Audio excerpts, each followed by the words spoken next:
Diagram बचे हुए थे सबको कवर कर देंगे। इसके बाद कोई भी डायग्राम का सेशन आपका नहीं आएगा। यही 2 डायग्राम के सेशन से आपके एग्जाम में डायग्राम का सवाल आने वाला है। तो आइए स्टार्ट करते हैं इस अमेजिंग से सेशन को।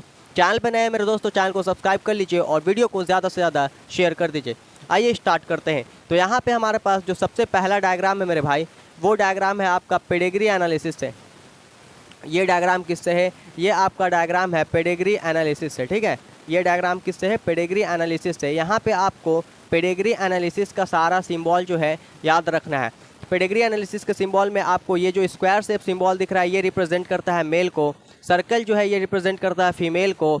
यहाँ पे डायमंड शेप जो है ये रिप्रेजेंट करता है सेक्स अनस्पेसिफाइड को। अगर कोई अफेक्टेड इंडिविजुअल है तो अफेक्टेड इंडिविजुअल में क्या होगा कि यहाँ पे प्रॉपर तरीके से जो है ये पूरे तरीके से इस तरीके से फिल रहेगा, जैसे कि आप यहाँ पे देख रहे हैं ये अफेक्टेड इंडिविजुअल है। ठीक है, और अगर नॉर्मल मेटिंग रहेगा ना तो नॉर्मल मेटिंग के बीच में सिंगल लाइन रहेगा, याद रखिएगा।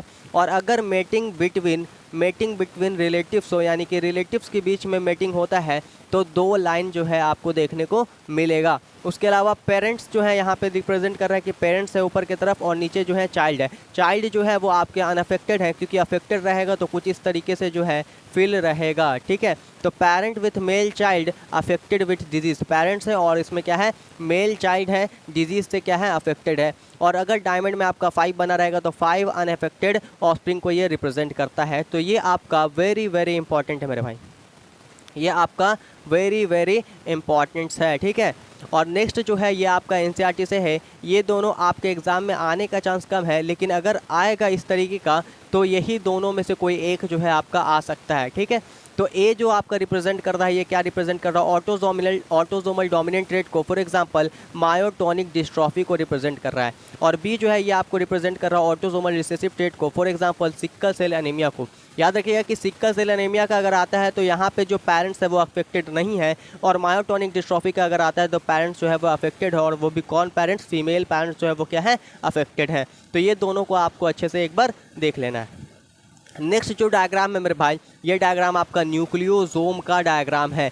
न्यूक्लियोसोम के डायग्राम में 2 चीज़ होता है, एक आपका डीएनए होता है और दूसरा आपका हिस्टोन प्रोटीन होता है। ये आप जो बॉल शेप देख रहे हैं, this is histone octamer. Histone octamer जो है ये आपका बेसिक इन नेचर होता है और पॉजिटिवली चार्ज होता है। डीएनए की बात करें तो डीएनए जो है आपका एसिडिक इन नेचर होता है और ये आपका निगेटिवली चार्ज होता है। ठीक है, और यहाँ पे जो आपका डीएनए है वो हिस्टोन के ऊपर जो है रैप हुआ रहता है, और जो H1 हिस्टोन है, H1 हिस्टोन फाइनल पैकेजिंग में काम करता है H1 हिस्टोन। ठीक है, तो ये स्ट्रक्चर आपका जो है वो है न्यूक्लियोसोम का स्ट्रक्चर। अब नेक्स्ट स्ट्रक्चर जो है ये है आपका वेरी इंपॉर्टेंट स्ट्रक्चर। ये स्ट्रक्चर आपका बहुत ज़्यादा इंपॉर्टेंट स्ट्रक्चर है मेरे भाई। ये स्ट्रक्चर है एंटीबॉडी का। किसका? एंटीबॉडी का, जिसको शॉर्ट में हम लोग AB डॉट से रिप्रेजेंट करते हैं। याद रखिएगा कि जो एंटीबॉडी है उसका दूसरा नाम होता है ग्लोब्यूलिन। ठीक है, इम्यूनोग्लोब्यूलिन, जो कि ग्लाइकोप्रोटीन इन नेचर होता है। ग्लाइकोप्रोटीन इन नेचर, जो कि कैसा होता है? Glycoprotein in nature. और इसी इम्यूनोग्लोबुलिन से हम लोग IG को निकाल लेते हैं और डिफरेंट टाइप्स ऑफ एंटीबॉडी को रिप्रेजेंट करते हैं, जैसे IgA, IgE। और IgE जो है ये रिस्पॉन्सिबल होता है एलर्जी के लिए। याद रखिएगा, ये भी सवाल आता है।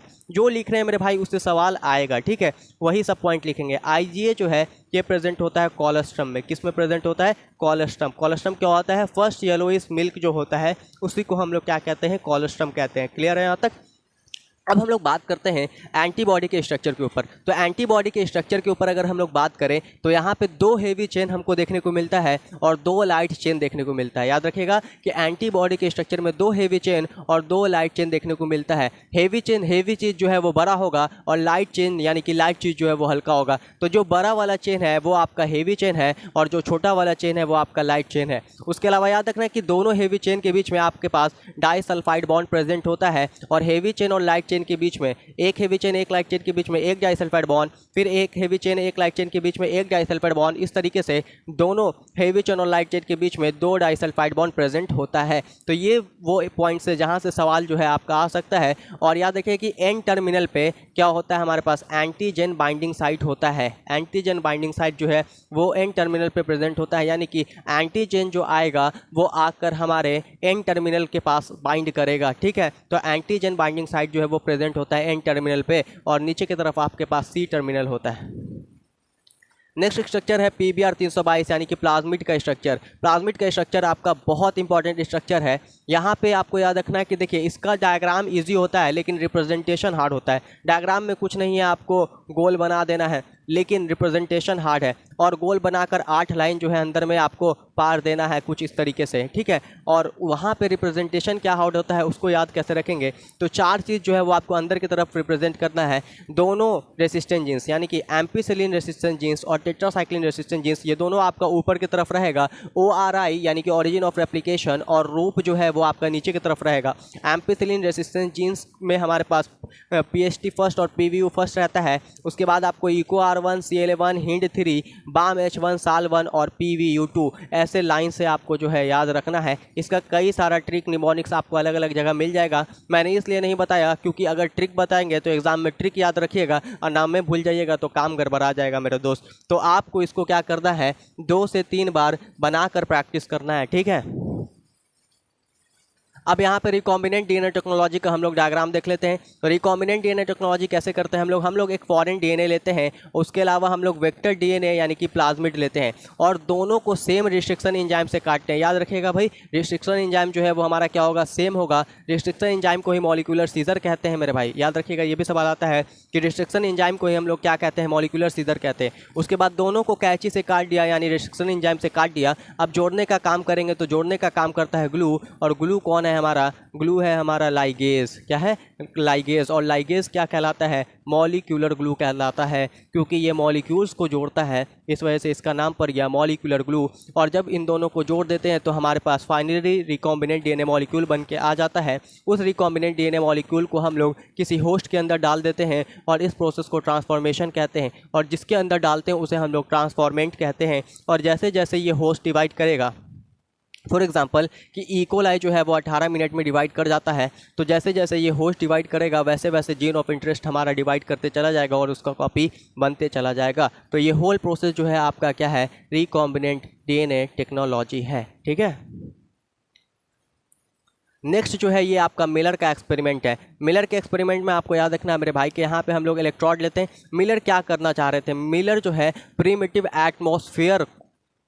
एटमॉस्फेयर जो कि रिड्यूसिंग एटमॉस्फेयर था, उसके हिसाब से एक सेटअप किए थे और देखना चाह रहे थे कि थ्योरी ऑफ बायोजेनेसिस जो है वो सही है या फिर गलत है, क्या मामला है। ठीक है, उस चीज़ को चेक करना चाह रहे थे मिलर, तो उन्होंने ऐसा एक्सपेरिमेंट जनरेट किया। यहाँ पे स्पार्क डिस्चार्ज कराया। याद रखिएगा कि सवाल गैसेस के ऊपर आता है कि कौन कौन से गैसेस थे मिलर के एक्सपेरिमेंट में, तो CH4 था, NH3 था, H2O था, H2 था। याद रखिएगा कि वहाँ पे ऑप्शन में ऑक्सीजन रहेगा, लेकिन ऑक्सीजन जो है नहीं प्रेजेंट होता है। क्यों नहीं प्रेजेंट होता है, क्योंकि वो फील कर रहे थे प्रिमिटिव एटमॉस्फेयर को, और प्रिमिटिव एटमॉस्फेयर यानी पुराना एटमॉस्फेयर हमारा क्या था, पुराना एटमॉस्फेयर हमारा रिड्यूसिंग एटमॉस्फेयर था, मतलब कि वहाँ पे ऑक्सीजन जो है वो एब्सेंट था। उसके बाद इस साइकिल को वो 18 दिन तक चलाते हैं और उसके बाद उनको इस वाटर के अंदर कुछ ऑर्गेनिक कंपाउंड्स देखने को मिलता है, जैसे कि अमीनो एसिड देखने को मिलता है। और इस अमीनो एसिड में 3 तरीके के अमीनो एसिड देखने को मिला था।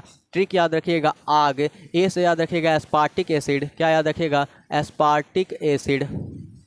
फिर ए से याद रखिएगा एलानीन, और जी से याद रखिएगा मेरे भाई ग्लाइसिन। ये 3 अमीनो एसिड देखने को यहाँ पे मिला था। और ये जो बॉइलिंग वाटर है, ये बॉइलिंग वाटर यहाँ पे रिप्रेजेंट करता है अर्थ को। किसको रिप्रेजेंट करता है, अर्थ को रिप्रेजेंट करता है। तो इस डायग्राम को भी आप मल्टीपल टाइम प्रैक्टिस कीजिएगा।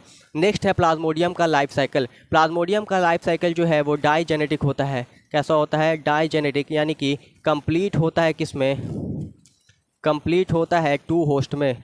2 होस्ट में जो है आपका प्लाज्मोडियम का लाइफ साइकिल कंप्लीट होता है। एक होस्ट होता है ह्यूमन बींग्स और दूसरा होस्ट होता है female Anopheles mosquito, female Anopheles mosquito. ठीक है, इस बात को याद रखिएगा। और जो हमारा यहाँ पे इन्फेक्शियस स्टेज होता है। इससे सवाल आता है कि इन्फेक्शियस स्टेज जो है वो क्या होता है। इन्फेक्शियस स्टेज फॉर ह्यूमन के लिए इन्फेक्शियस स्टेज क्या होता है। तो ह्यूमन के लिए इन्फेक्शियस स्टेज जो है प्लाज्मोडियम का वो स्पोरोजॉइट्स होता है। क्या होता है? स्पोरोजॉइट्स होता है। यहाँ से सवाल आपका आ सकता है। उसके अलावा अगर साइकिल की बात करें तो देखिए ये फीमेल एनोफिलस मॉस्किटो है। ये बाइट की तो हमको क्या दे दी? स्पोरोजॉइट्स से दी। ये स्पोरोजॉइट्स हमारे लीवर में जाएगा। लीवर में जाकर क्या करेगा? ये स्पोरोजॉइट्स हमारे लीवर सेल्स को क्या करेगा? ये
लगाओ तो सेशन को ज़्यादा से ज़्यादा शेयर कीजिए। थैंक यू, धन्यवाद।